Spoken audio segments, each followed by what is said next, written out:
About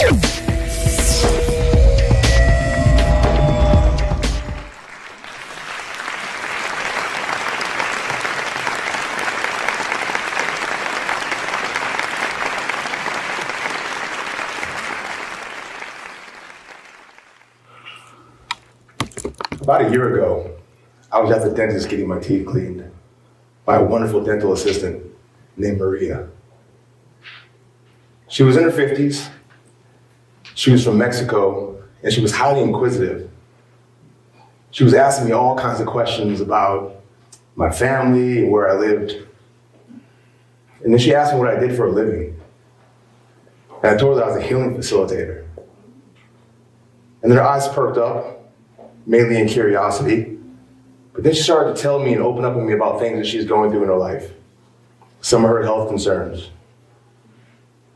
She told me that she was having trouble with her digestion.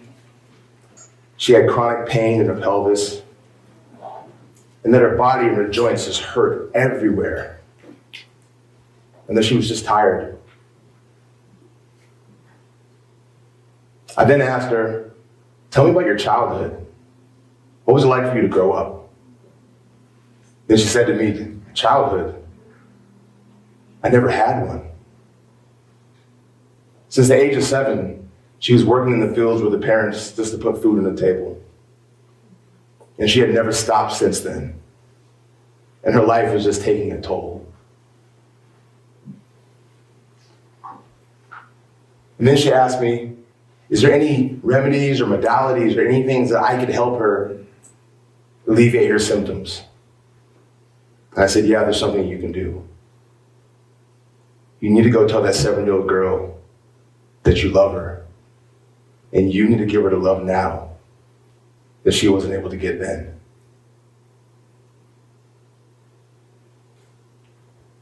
Maria eventually just broke out into tears and she started to sob. She got up and left the room. And I was in the dentist table with the dentist for about 2 minutes. It was pretty awkward. It's kind of like, this is kind of interesting. But Maria eventually did come back in the room and they did clean my teeth. But Maria never asked me another question. Again. I tell you this story because this is a perfect example of the potency of our past. Our childhood memories are extremely powerful, and the emotions that are attached to them are deep, and they don't get weaker with time. They actually get stronger. There's a very sane reason why people are reluctant to heal. Because healing requires us to confront and include our past, while curing is all about removing or avoiding it. If we've had a positive upbringing, then the emotions attached to that upbringing are clearly beneficial. But if it hasn't been that positive, the process can be extremely scary. But in the words of Joseph Campbell, in the cave that we most fear to enter hides our greatest treasure. My earliest memory is waking up in the pitch dark in excruciating pain. When I was a toddler, I'd get these chronic ear infections, and they got so severe that actually both of my eardrums burst, and I had to have tubes put in just to drain the fluid. I'm 39 years old now, but my body still remembers the feeling of it just like it was yesterday. Waking up with the feeling of someone stabbing me in the ear with a screwdriver and a sound of drowning underwater because my head was so full of inflammation.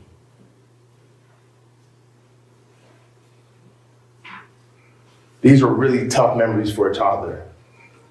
However, on the other side of these, there was something real special. After a whole night of screaming and crying, I remember a morning when I was with my mom and she put her warm, loving, gentle hands over my ears. And in that moment, I went from excruciating pain and terror to the safest that I've ever felt in my life. And I'd go to sleep. Experiences are interesting because on one side you have terror and pain, and and on the other side, safety and serenity.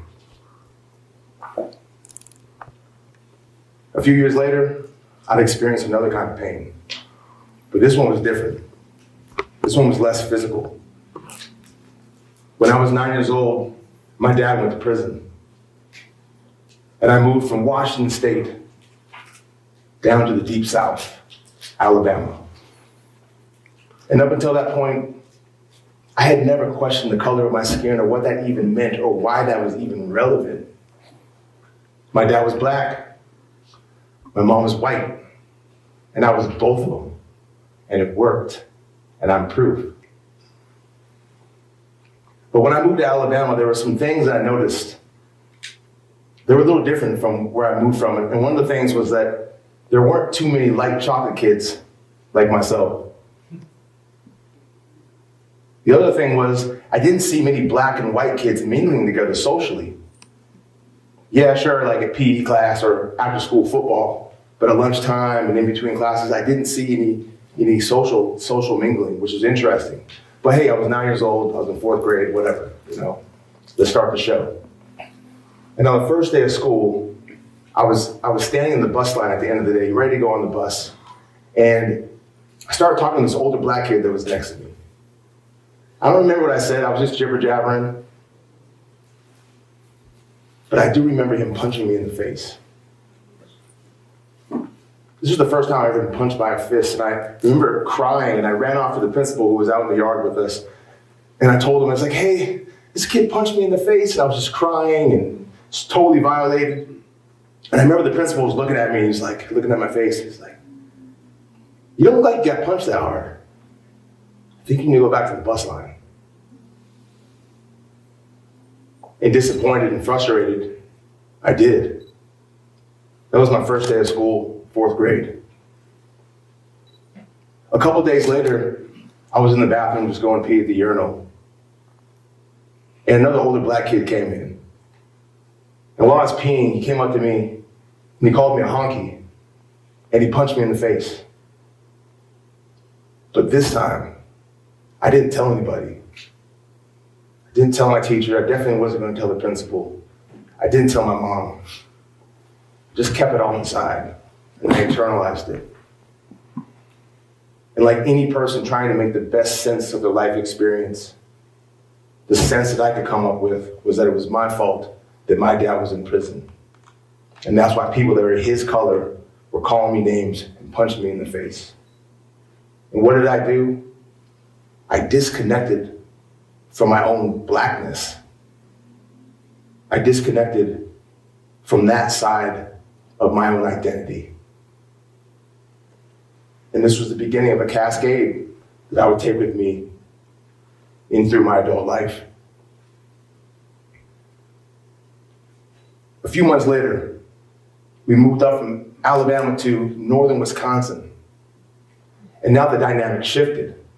See, I wasn't just the lighter kid. I was the darkest kid in the entire town, not just the school. And now I got people the same color as my mom calling me the N-word to my face.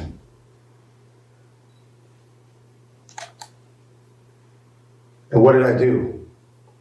I disconnected.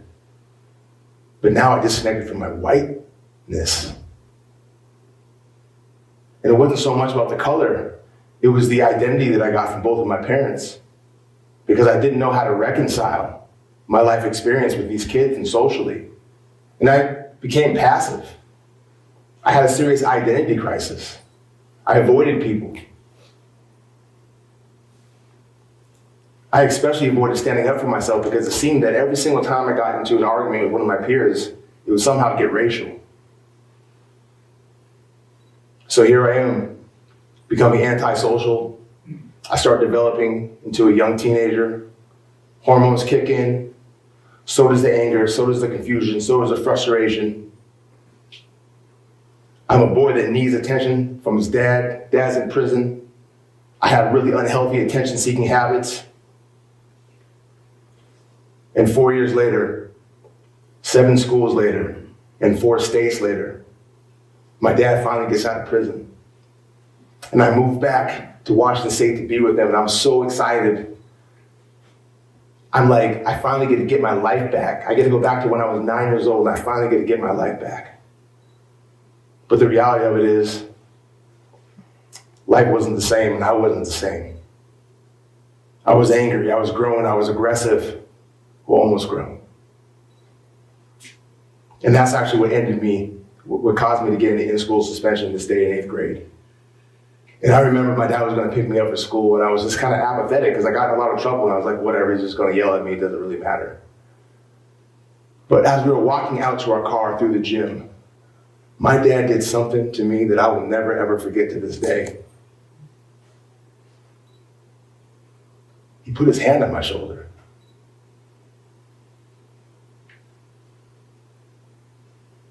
In that moment, my back straightened, my shoulders relaxed, I lifted my head up, and I felt the most confident that I'd ever felt in my entire life that day. I was capable, I was validated. All those years, all the N-words, all the other discrimination, the punches just gone instantly. My dad was Zeus and I was Hercules. And he did it without saying a simple word, just by touch.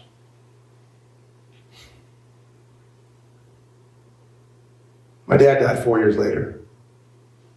He never got a chance to know the impact that made in my life.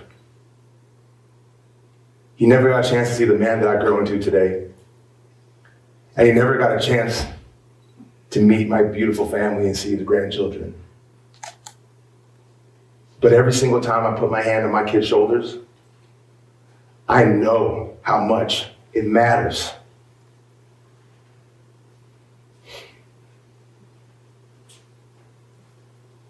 These memories I share with you are extremely emotional for me. They harbor an ancient pain, but they also bear a special gift. And that's the gift of touch.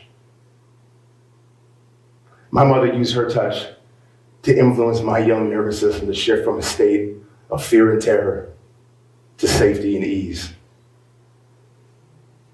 My father used his touch to influence my posture to shift from being passive and apathetic to being present and proud. And today I use my touch to help my practice members shift from a life of survival to a life of self-discovery and personal growth. Studies show that just by straightening our posture, we can produce up to 40% more serotonin. Studies also show that just by making light touches to the tissue overlying the spinal cord can cue our nervous system into reorganizing the entire body.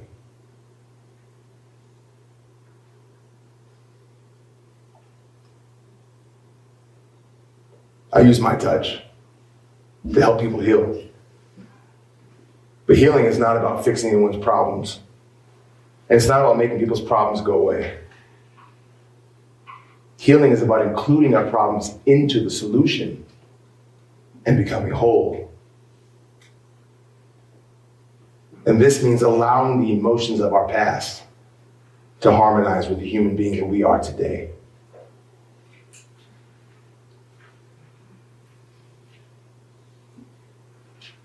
The caves of our past are no joke. The monsters that live there are very real. But so is the treasure. The purpose of the monsters is to keep the hero out. But the purpose of the treasure is to draw the hero in.